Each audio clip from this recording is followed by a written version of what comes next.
DPRD Kota Palembang menggelar rapat paripurna ke-18 masa persidangan 3 tahun 2025 dengan agenda penyampaian Raperda APBD perubahan dari pemerintah Kota Palembang Selasa 19 Agustus 2025. Rapat dipimpin Ketua DPRD Ali Subri dan dihadiri Wakil Wali Kota Prima Salam yang mewakili Wali Kota Palembang. Dalam APBD perubahan 2025, pendapatan asli daerah diproyeksikan mencapai 5,12 triliun rupiah, meningkat sekitar 473 miliar rupiah dibandingkan APBD induk sebelumnya.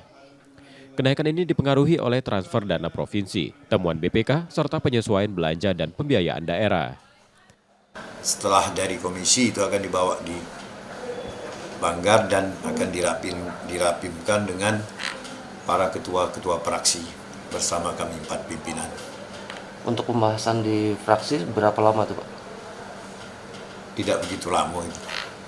Insya Allah bulan 9 sudah ketok Palu.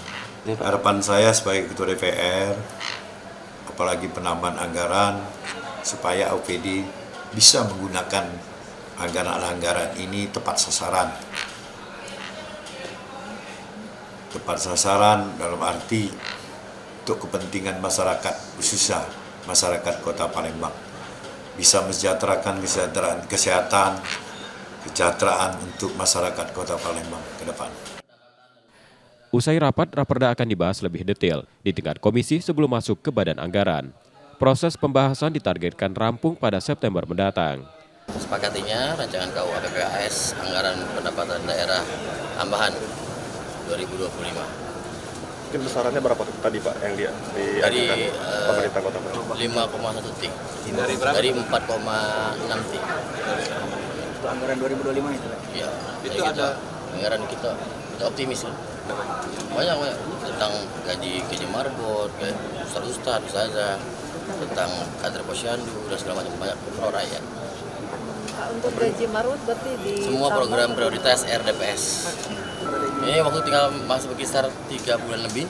Bahwa kita terus genjot daripada PAD Kota Palembang. Yang jelas saya dan Pak Wali semangat dan optimis untuk mengejar apa-apa yang sudah kita paparkan tadi. Pemerintah kota optimis target ini dapat tercapai, sehingga program prioritas wali kota dan wakil wali kota dapat terrealisasi. Muhammad Reza Pahlevi, Kompas TV, Palembang, Sumatera Selatan.